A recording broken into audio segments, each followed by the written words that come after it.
Paunawa, ang sumusunod na pagtatalakay ay para sa pangkalahatang kaalaman lamang. Hindi po ito bumubuo ng profesional, legal, medical, pinansyal o technical na payo.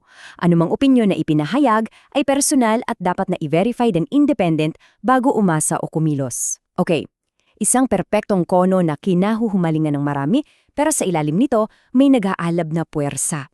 Tara, pag-usapan natin ang Bulkang Mayon na, muling nagpaparamdam ng kanyang lakas. Kamakailan lang kasi itinaas na ng mga otoridad ang alerto na isang malinaw na senyales ng panganib. So ano nga ba talagang ibig sabihin nito para sa libu-libong taong naninirahan sa paanan niya? Alam nyo, sikat na sikat ang Mayon sa buong mundo dahil sa halos perpekto nitong hugis. Parang postcard, di ba? Isang simbolo talaga ng Bicol. Pero sa likod ng magandang larawan na yan, may nakatagong katotohanan. Ito ang pinakaaktibong bulkan sa buong Pilipinas. Isipin nyo, mahigit 52 beses na yan sumabog sa loob lang ng 500 taon. Dito, yung kagandahan at panganib, iisa lang talaga. Okay, so para maging malinaw ang usapan natin, heto yung 4 na bagay na titignan natin. Una, ano ba talaga ang kalikasan nitong si Mayon? Pangalawa, anong ibig sabihin ng Alert Level 3? Pangatlo, ano-ano yung mga panganib na dala nito? At syempre pang-apat, yung malawakaw paglikas na ginagawa para protektahan ng mga tao. Sige, simulan natin sa una, ang nag-aalab nitong kalikasan. Ano nga ba talaga ang siyensya sa likod ng perpektong hugis pero delikadong ugali ng Mayon? At paano ba ito binabantayan ng ating mga eksperto? Ang Mayon ay isang stratovolcano. Anong ibig sabihin niyan? Simple lang, yung perfectong hugis kono niya ay resulta ng libu-libong taon ng paulit-ulit na pagsabog. Bawat patong ng tumigas na lava at abo parang isang layer sa cake. Kumbaga, bawat layer isang kwento ng marahas na pagsabog sa kasaysayan niya.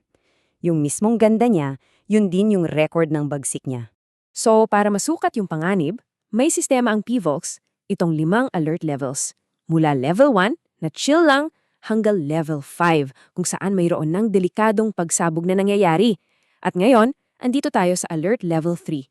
Ang ibig sabihin niyan, yung magma nasa bunganga na o malapit na, at posibleng sumabog ng malakas sa loob lang ng ilang linggo o kahit ilang araw. Okay, lipat tayo sa Section 2, Alert Level 3. Alam nyo, hindi ito basta-bastang hula lang ha. Yung pagtaas ng alerto, base to sa mga solidong datos na nakikita nila. At noong Enero 6, 2026, sobrang linaw ng mga senyales. Mayroon nang nangyayayang magmatic eruption. Isa sa mga pinakamalakas na signal, yung biglaang pagdami ng rockfall. Tingnan niyo to, grabe, yung pagkakaiba. Sa loob ng 2 buwan, mula November hanggang December, 599 rockfall events. Pero sa unang 6 na araw lang ng Enero, umabot na agad sa 346. Kalahati na yon ng bilang for 2 months, pero nakuha lang sa loob ng 1 linggo. Ang bilis, di ba? Ibig sabihin, nagiging unstable na yung tuktok niya. Pero teka, hindi lang rockfall yan. Kumbaga, isang kumpletong recipe para sa panganib. Paulit-ulit na gumuguho yung lava dome sa tuktok, may mga nagbabagang bato na nahuhulog, sinyalis yan ng bagong lava. Tapos, lumitaw na ring yung sobrang delikadong mga PDC at patuloy pang namamaga yung bulkan. Lahat yan, iisa lang ang sinasabi, umaakyat na ang magma. So, Section 3. Ngayong kumpirmado ng may pagsabog, ano-ano ba talaga yung mga panganib na kailangan nating intindihin at paghandaan? Isa-isahin natin.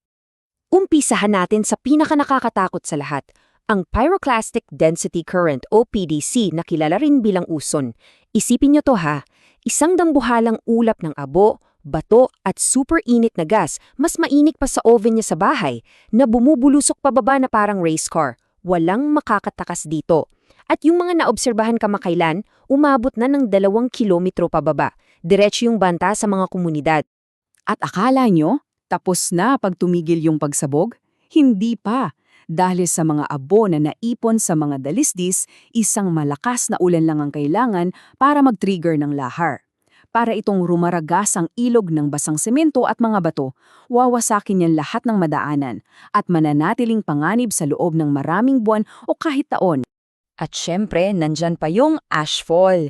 Hindi to ordinaryong alikabok ha, ang abo ng bulkan para itong pinulbos na salamin. Kaya kapag nalanghap mo, siguradong may problema ka sa paghinga. Sa mata, pwedeng magasgas yan, lalo na kung naka-contact lens ka. At sa balat, nakakairitate din.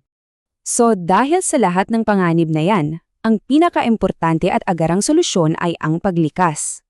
Tingnan naman natin layon yung napakalaking operasyon na ginagawa para mailayo sa panganib ang libu-libong tao. Ang naging sagot ng mga otoridad? Magdeklara ng isang 6-kilometer Radius Permanent Danger Zone o PDZ at malinaw na malinaw ang utos. Lahat ng nasa loob niyan kailangang umalis. Walang negosyasyon. Bakit?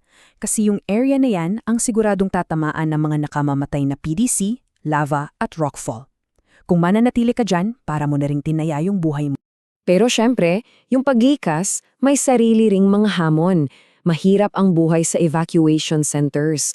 Tingnan nyo yung hirap. Yung standard na espasyo sa bawat tao halos hindi nasusunod. Siksikan, yung mga banyo kulang. At ang pinakamatindi, hindi ito tulad ng sa bagyo na ilang araw lang. Sa bulkan, pwedeng abutin ng ilang buwan ang pananatili nila doon. So para sa mga kababayan natin na nasa apektadong lugar, heto ang ilang importanteng payo galing sa CDC. Hanggat maaari, manatili sa loob ng bahay.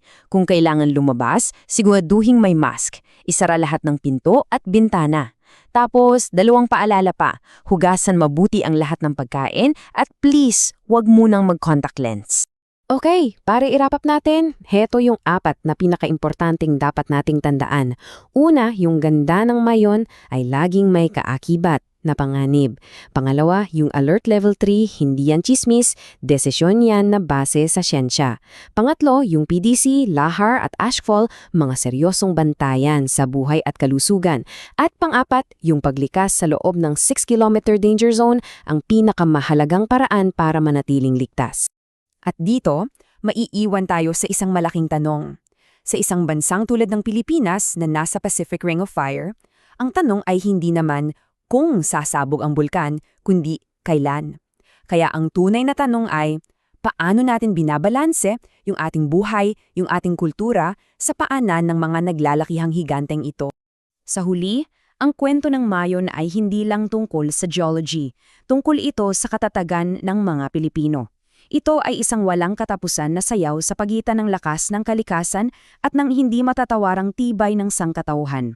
Kung nagustuhan ninyo ang talakayang ito o may natutunan kayong mahalaga, pakipindot ang like button, mag-subscribe sa channel, i-on ang notifications at ibahagi ang video na ito sa iba na maaaring makinabang. Para sa karagdagang updates, malalim na talakayan at mga pinakabagong content, manatiling nakatutok sa channel.